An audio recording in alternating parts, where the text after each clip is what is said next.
Okay.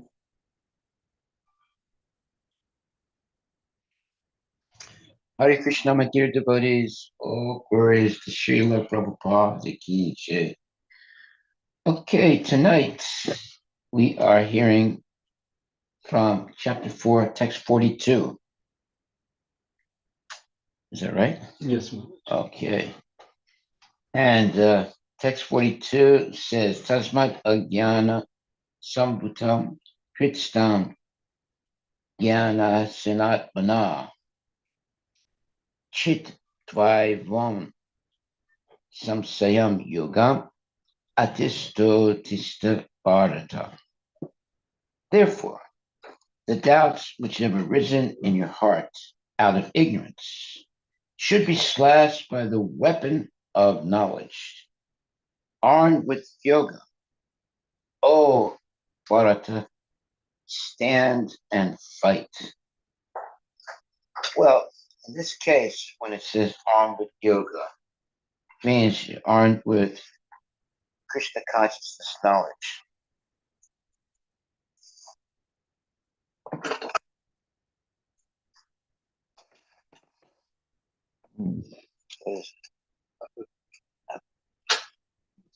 People. Yeah, so when it says armed with yoga, it means you're armed with Krishna consciousness knowledge.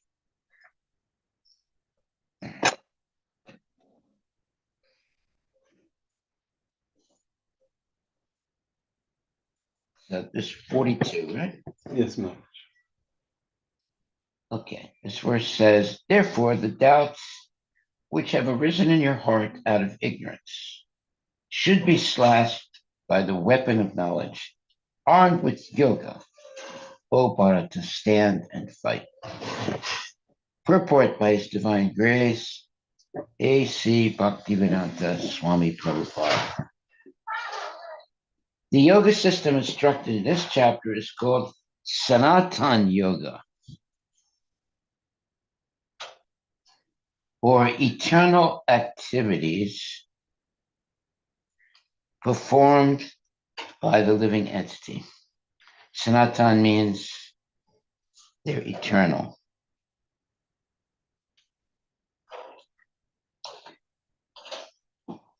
This yoga has two divisions of sacrificial actions. One is called sacrifice of one's material possessions, and the other is called knowledge of self, which is pure spiritual activity.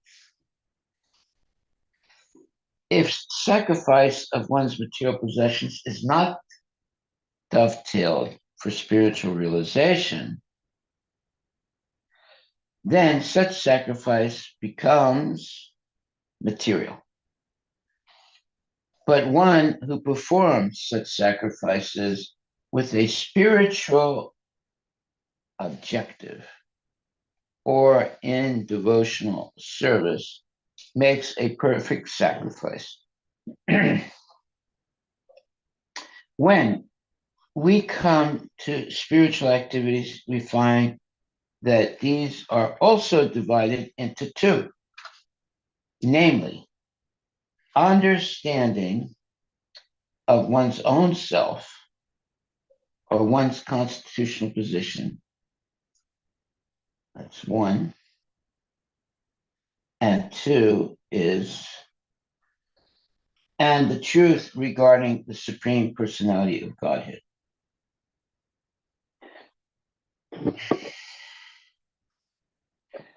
One who follows the path of Bhagavad Gita as it is can very easily understand these two important divisions of spiritual knowledge. For him, there is no difficulty in obtaining perfect knowledge of the self.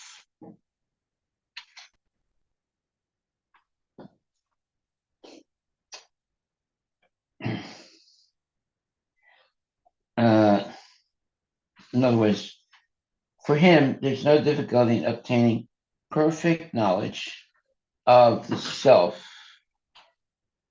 as part and parcel of the Supreme Lord. Such understanding is beneficial, for such a person can easily understand the transcendental activities of the Lord. In the beginning of this chapter, the transcendental activities of the Lord were discussed by the Supreme Lord himself. One who does not understand the instructions of the Gita is faithless and is to be considered to be misusing the fragmental independence awarded to him by the Lord. Okay, so what does it mean by fragmental independence? Well, factually, we only have two decisions. Either we follow Krishna consciousness or we don't follow Krishna consciousness. That's why it says fragmental. Uh, uh, Independence. we only have two. We only have two decisions. Either we follow Krishna consciousness or we don't follow Krishna consciousness. For him, there is no difficulty in obtaining perfect knowledge of the self as part and parcel of the Lord. As such, understanding is beneficial, for such a person can easily understand the transcendental activities of the Lord. In the beginning of this chapter, the transcendental activities of the Lord were discussed by the Supreme Lord himself. One who does not understand the instructions of the Gita is faithless and is to be considered to be misusing the fragmental independence awarded to him by the Lord.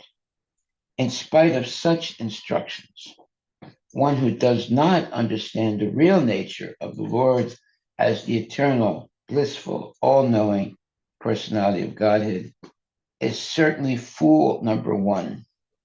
Ignorance can be removed by gradual acceptance of the principles of Krishna consciousness. Krishna consciousness is awakened by different types of sacrifices to the demigods, sacrifice to Brahman, sacrifice and celebrate. Well, Brahman means Krishna. Sacrifice in celibacy, okay, in household life, I'm sorry, wait a minute. Krishna consciousness is awakened by different types of sacrifices to the demigods, sacrifice to Brahman, sacrifice in celibacy, in household life, in controlling the senses, in practicing mystic yoga, in penance, in foregoing material possessions, as in studying the Vedas, and in partaking of the social institution called Varnashram Dharma. All of these are known as sacrifices, and all of them are based on regulated action. But within all these activities, the important factor is self-realization. One who seeks that objective is the real student of Bhagavad Gita. But one who doubts the authority of Krishna falls back. One is therefore advised to study Bhagavad Gita or any other scripture under a bona fide spiritual master with service and surrender. A bona fide spiritual master is in the disciplic succession from time eternal, and he does not deviate at all from the instructions of the Supreme Lord as they were imparted millions of years ago to the sun god, from whom the instructions of the Bhagavad Gita have come down to the earthly kingdom. One should therefore follow the path of Bhagavad Gita as it is expressed in the Gita itself, and beware of self-interested people after personal aggrandizement. In other words, they're selfish. They want to have a lot of personal wealth, fame, etc. People after personal aggrandizement who deviate others from the actual path. The Lord is definitely the supreme person, and his activities are transcendental. One who understands this is a liberated person from the very beginning of his study of Bhagavad Gita. Thus end the Bhaktivedanta purports to the fourth chapter of the Srimad Bhagavad Gita in the matter of transcendental knowledge. Okay, so here is a reminder of how to read Bhagavad Gita. You have to understand that Krishna is the Supreme Personality of Godhead, and all his activities are transcendental. One who understands this is a liberated person from the very beginning of his study of Bhagavad Gita. Okay, so you have two important qualifications. One, you have to understand that Krishna is the Supreme Personality of Godhead, and his activities are transcendental. If you understand this, you're a liberated person, right from the beginning of the study of Bhagavad Gita.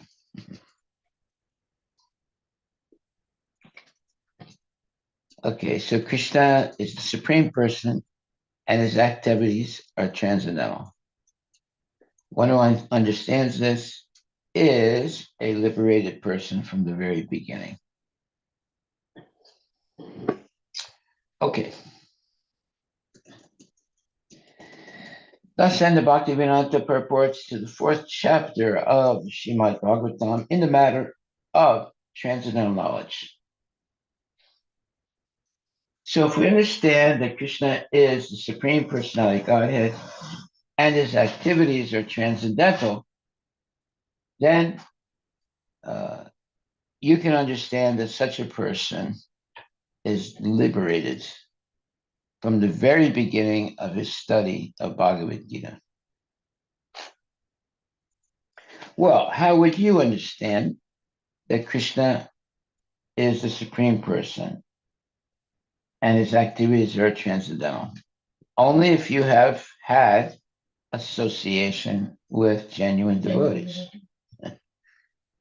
So if you begin from the point of associating with genuine devotees, it's not as if you go to a library and you take out a book like Bhagavad Gita and read it. You won't really have faith or understand that Krishna is the Supreme Personality of Godhead. But if you've had association with genuine devotees and you understand some things about Krishna, then you can understand some things about Krishna. One, that he's the Supreme Person, and two, that he is transcendental. Then you can read the Shastras and understand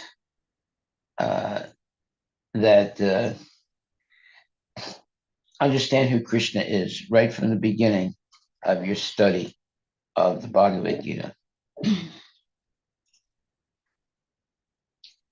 How do you understand that Krishna is the Supreme Person and his activities are transcendental?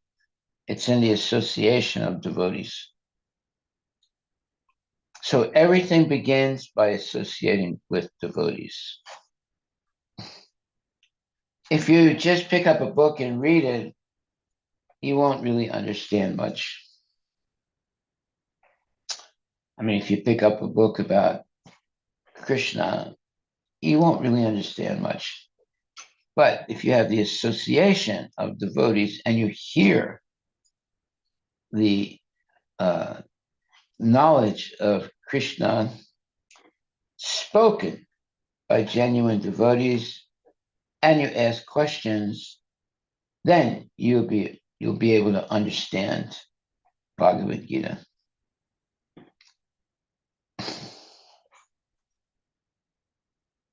Okay, so thus ends the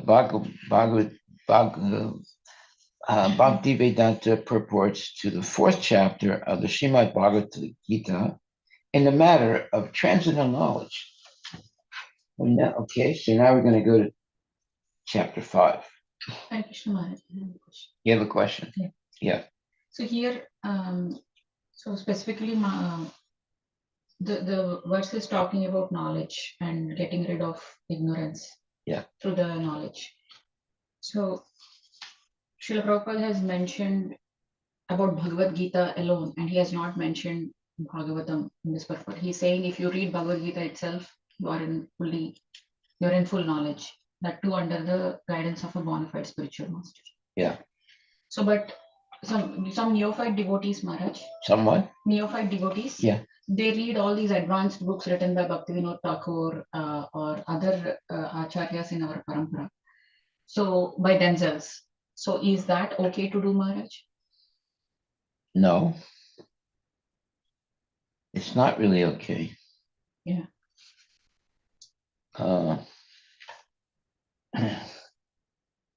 You see, to be educated, you don't have to read many books. Yes. If the only book you ever read in your lifetime is Bhagavad Gita as it is by His divine grace, you'll have all knowledge. Mm-hmm.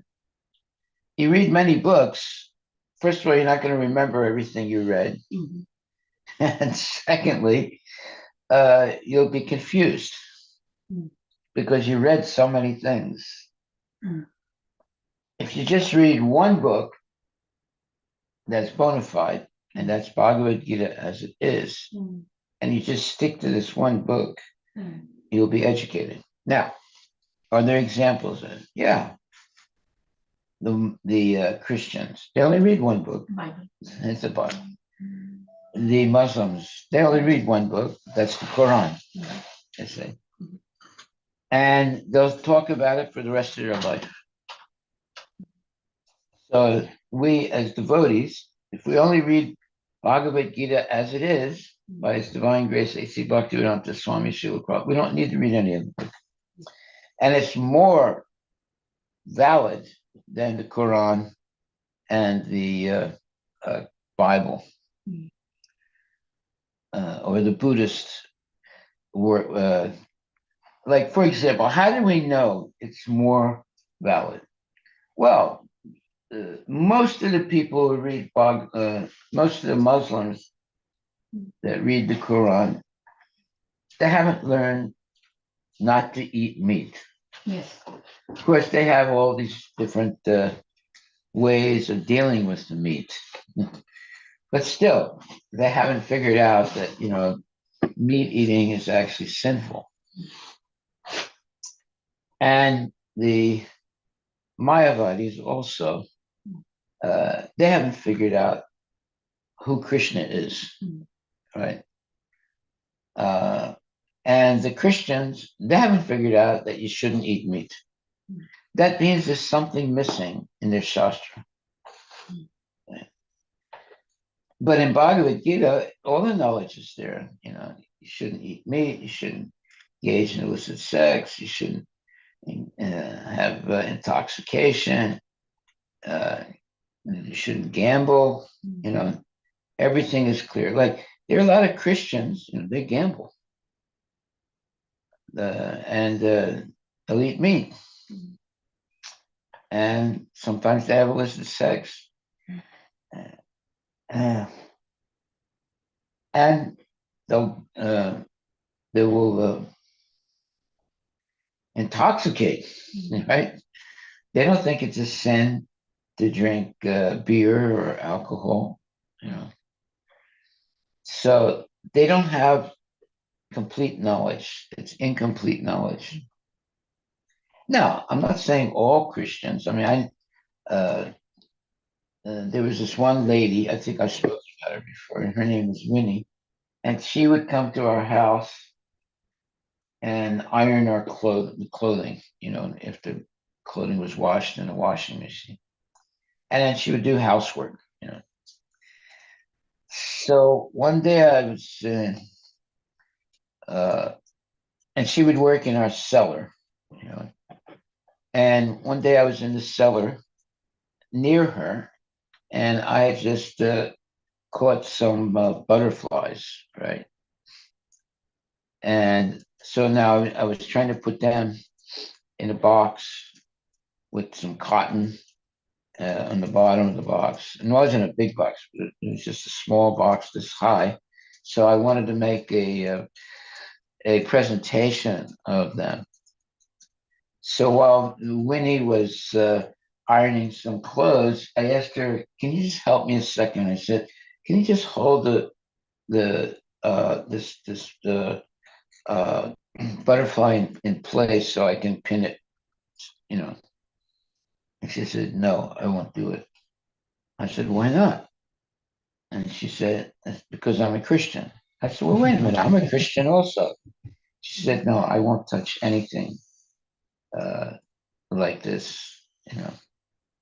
So I was confused when she said that. It's only when I became a Christian, a devotee, that I realized, wait a minute, this lady who was not a Christian, she had nothing to do with Krishna consciousness. She was just a Christian, but she had figured out that you shouldn't kill anybody or any living entity, or be engaged in any way with, animals that have been killed. Right? So she was a Christian. She never read Bhagavad Gita. Of course, she read the Bible, and she was, in many ways, spiritually advanced. So we have to be very careful about following the rules and regulations very strictly, and not give a wrong, let's say, example to people. Right? So this lady Winnie, she gave me a good example. Right? Now I didn't realize it at the time. I thought she was a little crazy. But later on, when I became a devotee, I realized, well, she was a very advanced person. Right? Okay, so it takes time to understand who is spiritually inclined and who isn't spiritually inclined. So Maharaj, then the devotee always has to read Bhagavad Gita on the guidance of bona fide spiritual master. Yes.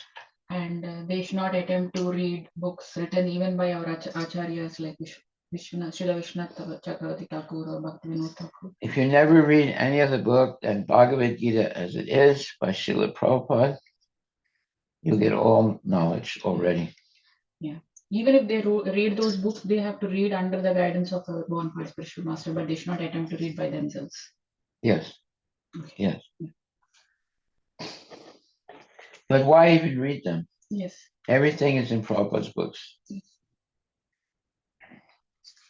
Now, you have to be careful about becoming academic. Mm. And clearly, Prabhupada makes statements that, academic studies is basically useless for a devotee. Maharaj, some devotees write their realizations. Just now you said your realization about butterfly. So like that, after reading Bhagavad Gita, other devotees write their realizations. So is that okay to? I mean, that is helpful in some way to understand the actual meaning of some concepts. That is okay, right? Well, I'm just explaining an example that I experienced. Yeah. Yeah. So are you asking, is that bona fide? No. I mean, some other devotees, they write their realizations after Okay. reading Bhagavad Gita. So that helps new devotees. He's asking, can we read those Can books? we read those? Can we read those books?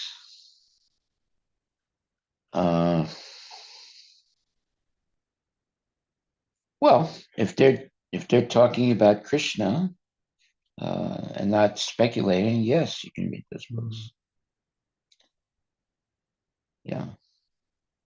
Anything that repeats what's in Bhagavad Gita is bona fide. Not their own speculation. If someone comes up with a new interpretation of things and writes a whole book about it, that's it's basically a waste of time to read that book. But Prabhupada has given us enough, let's say, literature to keep us busy till the end of our lives. So if you never read anybody else's book, let's put it like this, you're not missing anything. I know I've written some books, right? But if you never read my books and you only read Prabhupada's books, that's good. You have all the knowledge. But whatever you have written is everything from Prabhupada's books only, right, Maharaj? Yeah, that's a fact. It's a repetition, so Yeah. there is no, I mean, reading your books also will help. Well, yes, but the primary books you should read are Prabhupada's books. Yeah. Yeah, but Prabhupada He wanted his devotees to write books also. the Nectar of Devotion and Nectar of Instruction, he wrote a summary. If some devotee wants to know more deep into that Nectar of Devotion, so he may refer Rupa Goswami's original book. Yeah. And some devotees do that. Yeah. But you see, we're spending a lot of time reading Bhagavad Gita, right? 9 by 1. So this will take, I don't know, take another maybe 2 years to finish, right? But there are certain verses and purports that we've read already. If you just understand that, you're fixed for eternally. And just like, 1 second, I need to see this.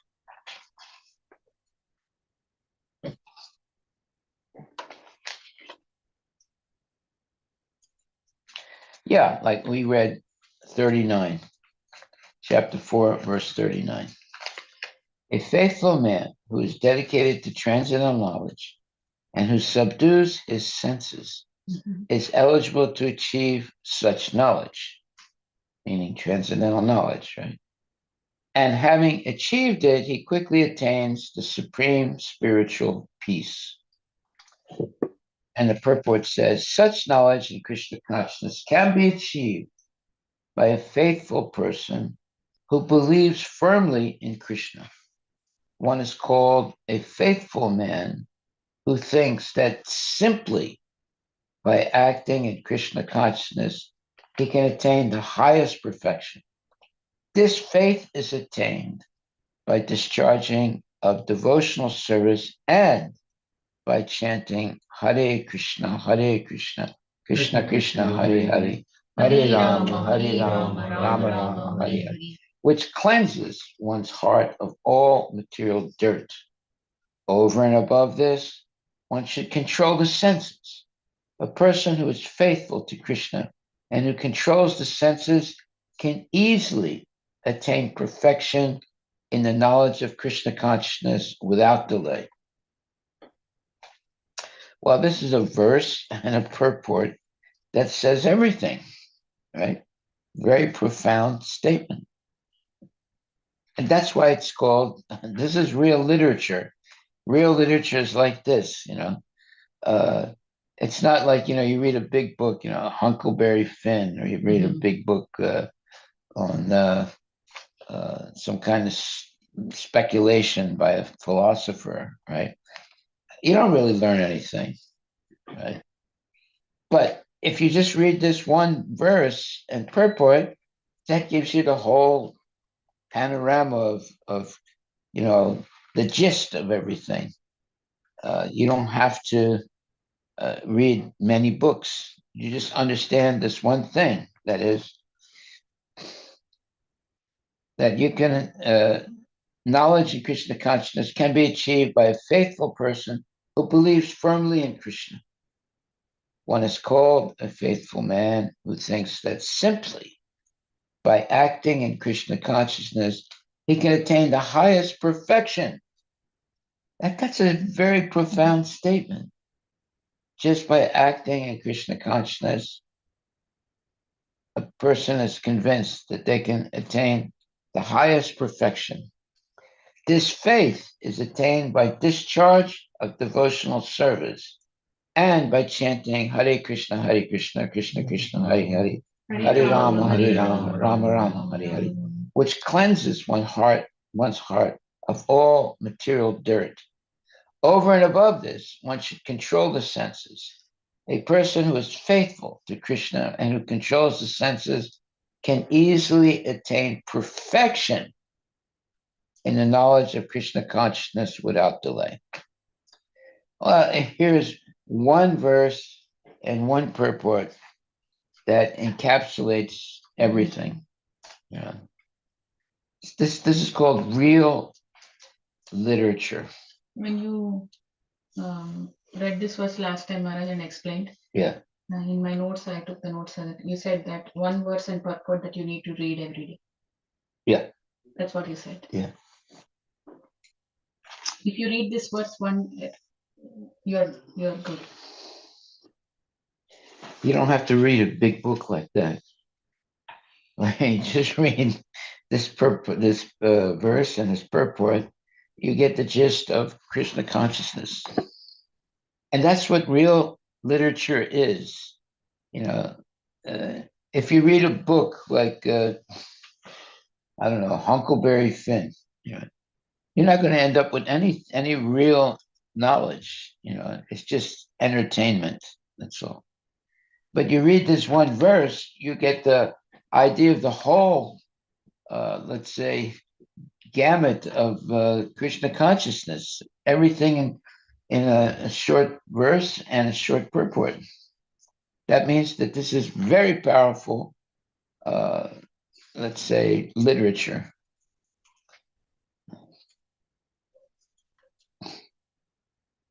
Okay, so we are now on, did we do 42? Yes, You Maharaj. have to go to 5th chapter. So now we go to chapter 5. Karma Yoga, action in Krishna consciousness. So our time is up, but I'll just read this a little bit. Arjuna Uvacha, Sanyasam Karmanam Krishna, Punar Yogam Chasam Sasi, Yach Shriya Etayor Ikam, Tan Me Bruhi Sunishchitam. Arjuna said, "O Krishna, first of all, you asked me to renounce work. And then again, you recommend work with devotion. Now, will you kindly tell me definitively which of the two is more beneficial?" Very good question by Arjuna. A very smart person. And you see, he's asking questions. You can't learn anything without asking questions. And Arjuna's questions are very, very good. And the purport says, in this 5th chapter of the Bhagavad Gita, the Lord says that work in devotional service is better than dry mental speculation. Devotional service is easier than the latter, meaning mental speculation, because being transcendently in nature, being transcendental in nature, it frees one from reaction. In this, let me see if I got that right.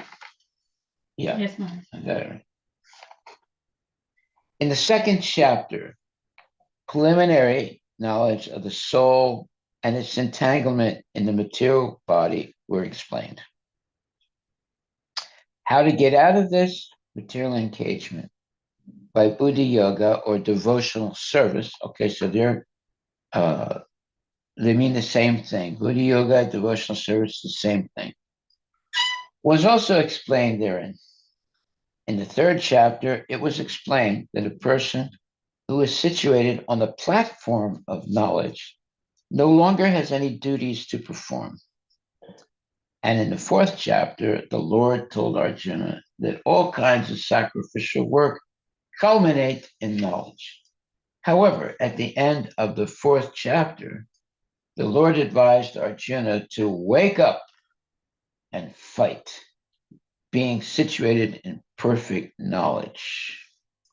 Therefore, by simultaneously stressing the importance of both work in devotion and inaction in knowledge, Krishna has perplexed Arjuna and confused his determination. Wow, big statement. Arjuna understands that renunciation in knowledge involves cessation of all kinds of work performed as sense activities.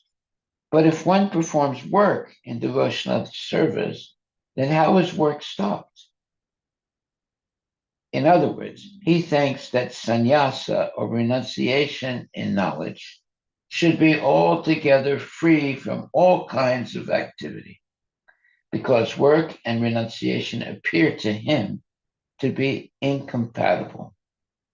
He appears not to have understood that work in full knowledge is non-reactive, meaning there's no karma, and is therefore the same as inaction. He inquires, therefore, whether he should cease work altogether or work with full knowledge.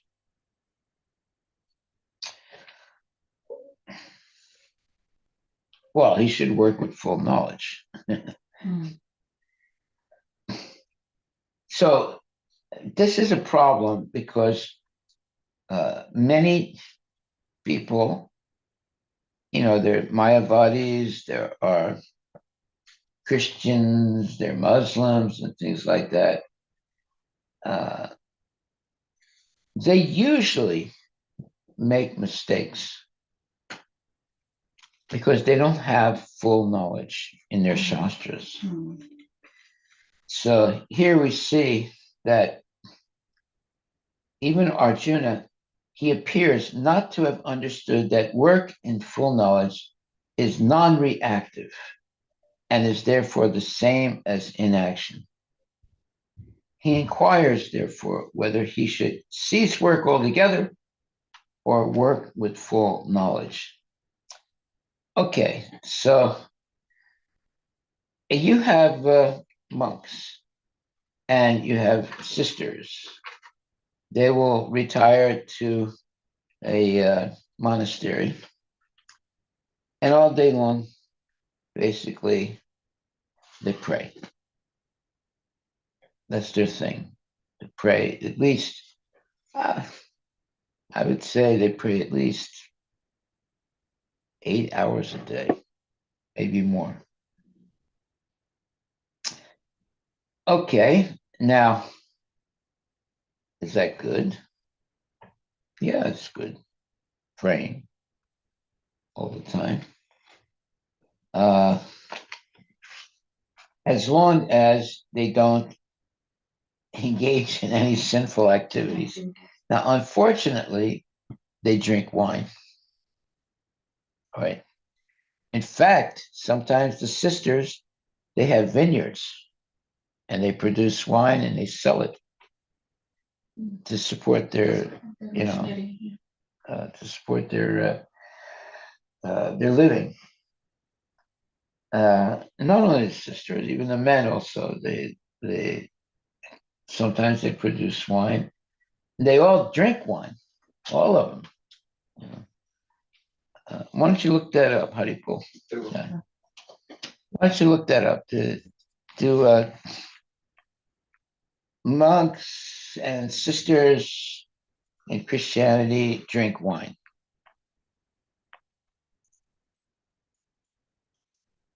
Now, wine is an alcoholic beverage. It's completely forbidden in Krishna consciousness.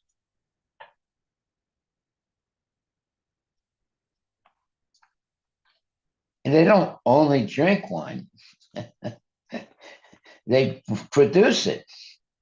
Yeah. What does it say? Yes, many Christian monks and nuns do drink wine, depending on their specific tradition, order, and personal choices. Here is a breakdown. Catholicism, Catholicism. or Orthodox Christianity. Monks and nuns in Catholic and Orthodox traditions. Wine is commonly consumed, especially in monastic communities where it has historical and liturgical significance. You know what that historical and liturgical, what does it say? Significance. Significant. Yeah, because in the final, let's say, Last Supper. final dinner of Jesus. Last Supper. Huh? The Last Supper. Yeah, the Last Supper of Jesus. He had bread and he had wine. Right. And he said, he broke the bread, or he cut the bread, and he said, this is my body. And then he had the wine and said, this is my blood. So now, for Christians, bread and wine help them, I guess, remember Jesus, right? So therefore, because of that, and by the way, they have these, sometimes the monks drink so much wine, they put them into a a special, let's say, like a rehab. They put them into rehab, so they stop being an alcoholic. Why did Jesus give that as a? Well, because in the Last Supper, Jesus told his disciples that this bread is my flesh and this wine is my blood. He said that. Look it up.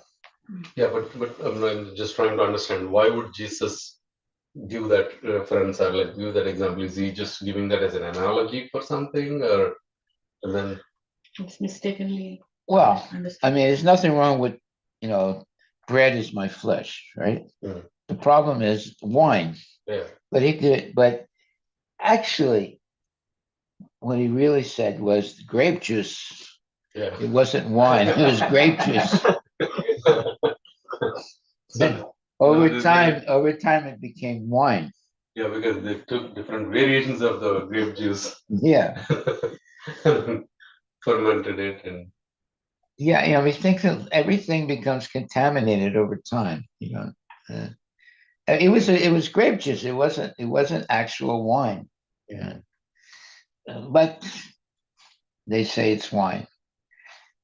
So the next point is about wine production. Yeah. Monastic wine production. Okay. Many Catholic and Orthodox monasteries have a long tradition of making wine, such as the Trappist monks in Europe. Okay. Liturgical use. Wine is used in the Eucharist, so its consumption is integral to worship. Yeah. So the Eucharist there's a wafer, like leavened bread wafer, and they put it in wine, and it's representative of the flesh. The wafer is the representative of the flesh, and the wine is the representative blood of Jesus, the flesh and blood of Jesus. And then people come, and for they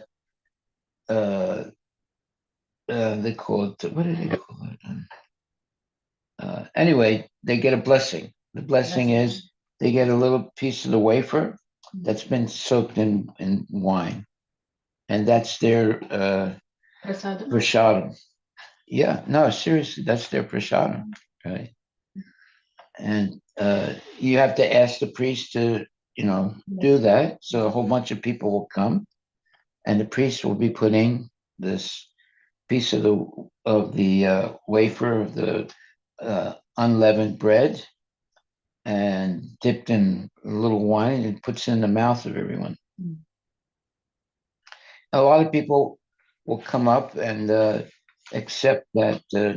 I guess it's called a benediction. That's their prasadam. Of course, we don't accept wine as prasadam. Yeah. But our saints were not crucified on a cross. Okay, so Pope also drinks wine, Maharaj. oh yeah, and eats meat. Mm. Yeah, definitely. Mm. They like to eat meat. There might be some. There are some Christians that are, they don't eat meat. They're vegetarians. But it also, if Jesus said wine is blood, what was it? That means that we can't drink the blood of your guru. Like, No, wine represents blood of Jesus, yeah, but that and the means bread represents the flesh Exactly. of Jesus. but then eating that, actually, I don't know, like, it feels like, you're not respecting. In fact, Well, it's Yeah. that is their version of prasadam, sanctified food. Mm. Sanctified wine and bread. So does this mean Jesus endorsed intoxication? I asked. Yes. And then it says like no. Bible consistently warns against drunkenness, and then the references Ephesians 5:18, Proverbs 20:11, 21, and Jesus never promoted excess. No, when you go to church, they don't give you like a bottle of wine or anything. It's just a little piece of the leavened bread that's been sanctified and then dipped in wine. And it's like just a little bit like that, and the priest puts it in your mouth. They don't like, they don't have like an orgy of wine. Now, when the priests sit down to eat, sometimes they will have, full glasses of wine, right? And they do have rehabs for priests who have become drunkards, unfortunately. Yeah. But that's not the point. The whole point of the Eucharist is not to get drunk. It's, that's why you just get a little piece of bread that's been dipped in wine. In India during Christmas, all the Christian priests they organize wine feast. Prime Minister is also invited. Who? Prime Minister? He is also invited for or Prime Minister house or a Christian. I think there is a wine feast in which all the Christian priests will come and have the wine. I think Prime Minister's house host that. Really? Wow. So this ChatGPT is saying that if Jesus were in the Vedic setting, he might have chosen Charanamrita instead of wine, as these symbolize divine grace and purity without the risk of intoxication. Yeah. Yeah. If, but it's not. No, the whole idea is not to get drunk. That's sinful. Even in Christianity, it's sinful. You know. And when you do get what's it called, the blessing, what's it called? Anyway, when you get the blessing of a little bit of piece of the Eucharist. bread, the Eucharist, yeah, It's just a little piece of the unleavened bread, and that's been dipped in a little bit of wine. It's like you don't get intoxicated or anything like that. It's like, let's say if you had a chapati, a little piece of a chapati, and you dipped it in the wine, right? And you eat it. So you don't get drunk or anything. Yeah, the consciousness was supposed to be thinking about Jesus. Yeah. Well, Jesus is blood and flesh. So now, see, this is the problem I have with Christianity. Everything is based on blood and flesh, right? So, do we have anything like that in Krishna consciousness? No. Say we are not this body. Yeah. So, it's not really a good thing to meditate on. It's better to meditate on, Krishna, he's chanting, he's dancing, and our wine is prasadam. So it's not intoxicating. We have another type of intoxication that's love of God, but it's not based on any type of material intoxication.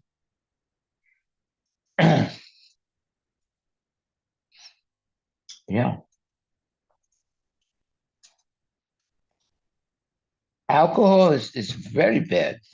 Very, very bad. It's not good for your health at all. And some people say, no, you can heal many things with alcohol.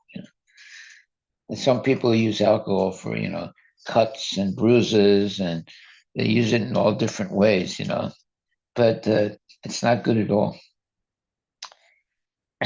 Okay, so I think we're finished.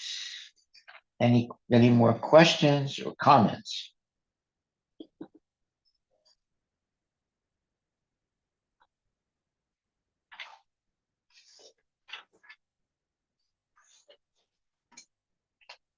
So are we on chapter 5? We just finished one.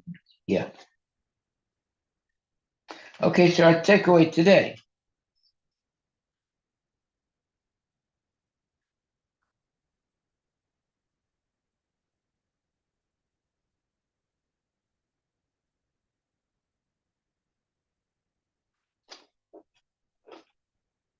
Okay, it's a very good point. It says at the end of the purport of the first verse, it says, but if one performs work in devotional service, then how is work stopped? In other words, he thinks that sannyasa, or renunciation in knowledge, should be altogether free from all kinds of activity, because work and renunciation appear to him to be incompatible. This is Arjuna, right? Before he got the full knowledge of Krishna consciousness.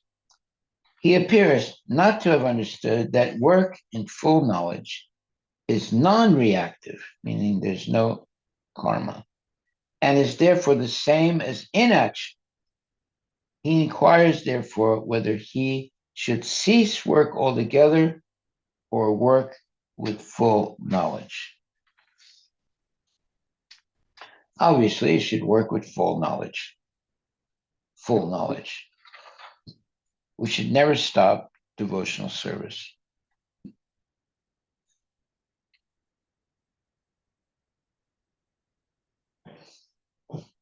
So Maharaj, what the purport, what the translation says in Where are you reading from? translation, Yeah. 5.1. Yeah. The line says, Arjuna said, "Oh Krishna, first of all, you asked me to renounce work." So why Krishna is asking to renounce work then?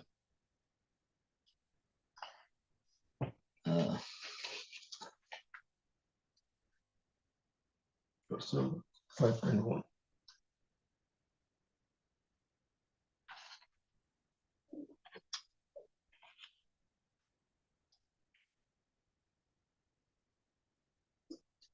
In the 4th chapter, the Lord told Arjuna. Is that where you're reading from? Yeah, 5.1, the translation itself. Oh, the translation. The first line of the translation. Arjuna said, "Oh Krishna, first of all, you asked me to renounce work. And then again, you recommend work with devotion. Now, will you kindly tell me definitively which of the two is more beneficial?" Well, uh, that's a very good question that Krishna, because Arjuna is asking really very profound questions. So we definitely have to renounce things in Krishna consciousness. So we renounce work that is not, let's say, directed toward pleasing Krishna. So we renounce that. Okay. But then again,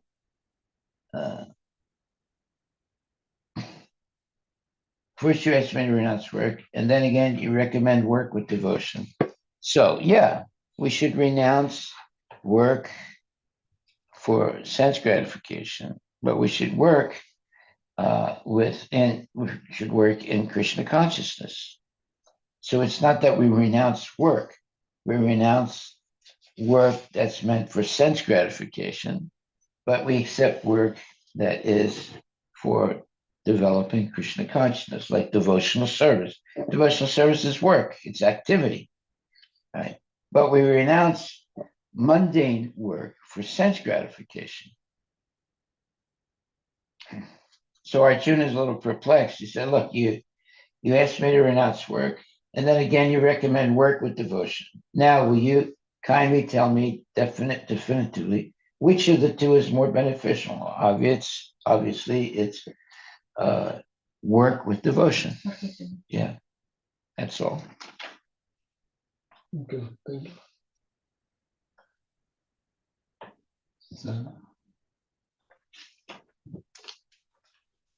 So Arjuna's idea is, look, he gets the idea that Krishna doesn't want him to do any work at all.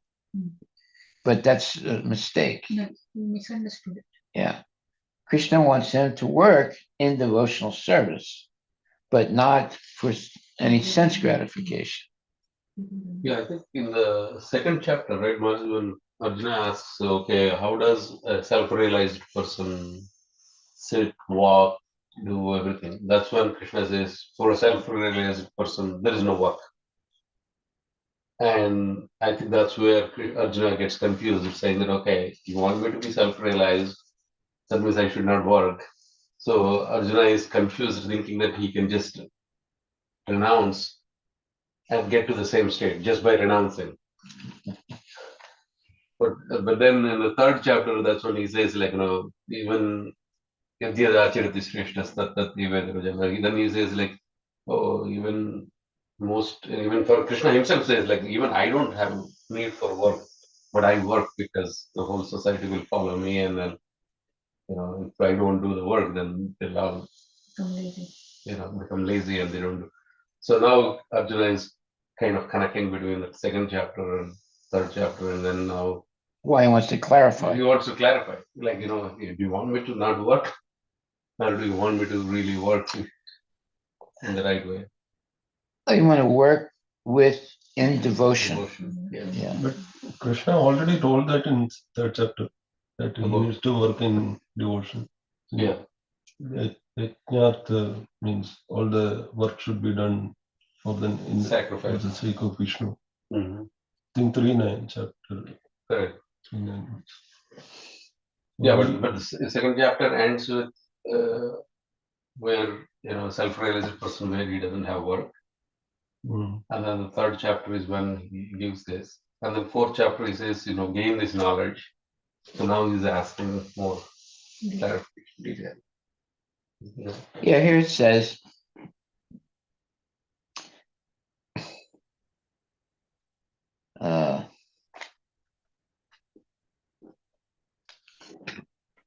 here it says, one second.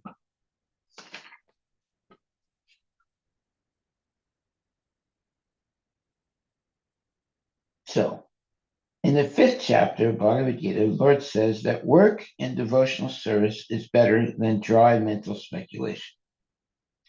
Devotional service is easier than the latter, meaning dry mental speculation. Because being transcendental in nature, it frees one from reaction. Yeah, there's no karma. In the 2nd chapter, preliminary knowledge of the soul and its entanglement in the material body were explained. How to get out of this material engagement by Buddha Yoga or devotional service was also explained therein. In the 3rd chapter, it was explained that a person who is situated on the platform of knowledge no longer has any duties to perform. And in the 4th chapter, the Lord told Arjuna that all kinds of sacrificial work culminate in knowledge. However, at the end of the 4th chapter, the Lord advised Arjuna to wake up and fight, being situated in perfect knowledge.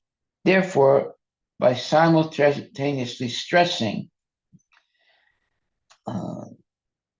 the importance of both work and devotion and inaction in knowledge, Krishna has perplexed Arjuna and confused his determination. Arjuna understands that renunciation and knowledge involves cessation of all kinds of work performed as sense activities. But if one performs work in devotional service, then how is work stopped? In other words, he thinks that sannyasa, or renunciation in knowledge, should be altogether free from all kinds of activity, because work and renunciation appear to him to be incompatible. He appears not to have understood that work in full knowledge is non-reactive, that's the point, and is therefore the same as inaction. He inquires, therefore, whether he should cease work altogether or work with full knowledge. Okay, so that's the whole point. He wants to be sure he's understanding what Krishna is saying. So he asks a question, right? You want to understand something, you have to ask a question. So therefore it says, Arjuna said, "Oh Krishna, first of all, you asked me to renounce work, and then again, you recommend work with devotion. Now, will you kindly tell me definitively which of the two is more beneficial?" So if you don't ask a question, then you'll never get an answer. Yeah, on one hand, Arjuna is saying, Krishna is telling Arjuna, don't work. On the other hand, he says, work with devotion. So then Arjuna gets confused and he said, okay, look, what should I do here? Yeah, you should work with devotion. Okay. Whereas in Bible, Jesus says, What? in Bible, Yeah. Jesus says to render service for Caesar, for those things which belong to Caesar, and render service for God, for those things which belong to God, something like that is there. So what is your question? So Jesus is specifically saying render service between the government, or Caesar is government or representing government, or No, basically, he's saying, look, offer to Caesar what belongs to Caesar and offer to God what belongs to God. So he doesn't want Christians to be massacred by the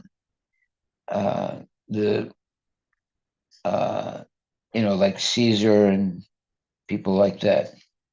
So just like we have to follow the laws of the material world and also the laws of spiritual life.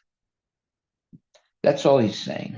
So we pay taxes and things like that, right? So that means we're serving, the laws of the material world. And on the other hand, we're also following the laws of Krishna. No meat eating, no gambling, no illicit sex, no intoxication. So we have these two sets of laws that we're following. So basically, Jesus was saying the same thing to the early Christians. Give unto Caesar what belongs to Caesar, and give unto God what belongs to God. It doesn't mean that you worship Caesar, but you pay taxes. You might have to go do army service.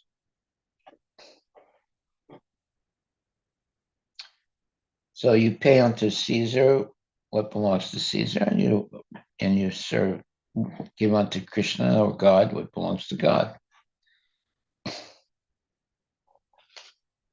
See, that is very good advice, because if you refuse to pay taxes, you refuse to, when there's the Pledge of Allegiance, you refuse to say the Pledge of Allegiance, and you basically reject everything of the country that you're living in. You're just asking for trouble. Eventually they'll put you in jail.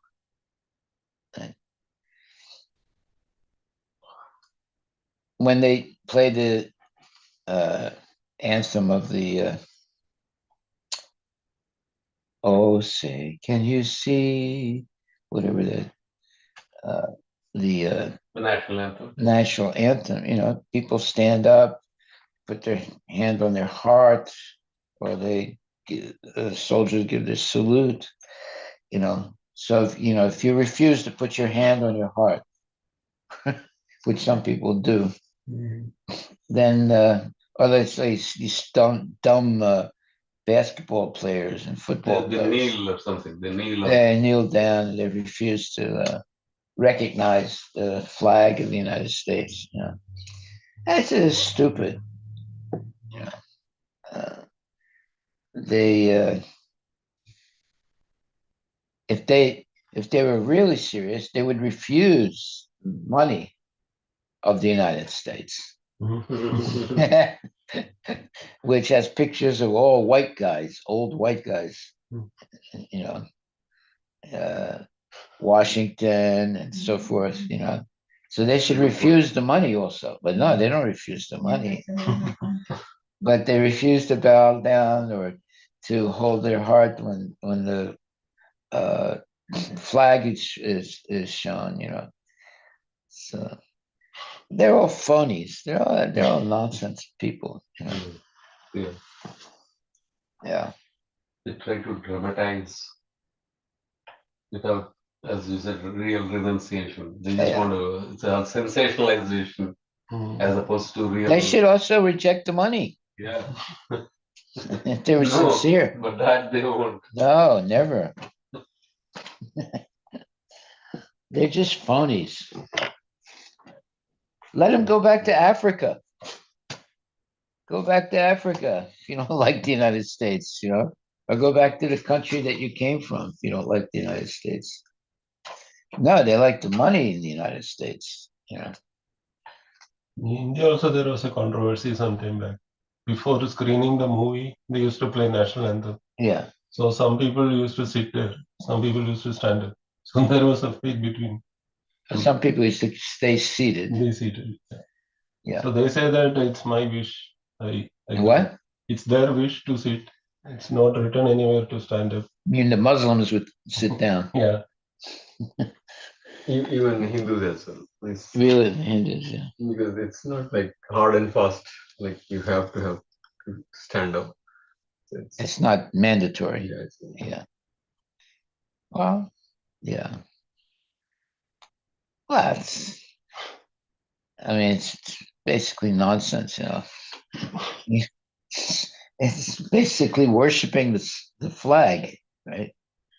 So if there was a picture of Krishna on the flag, then that's different. But that is what is there? It's a few colors. That's all. Yeah. Okay. Well, thank you very much. All glories to Srila Prabhupada.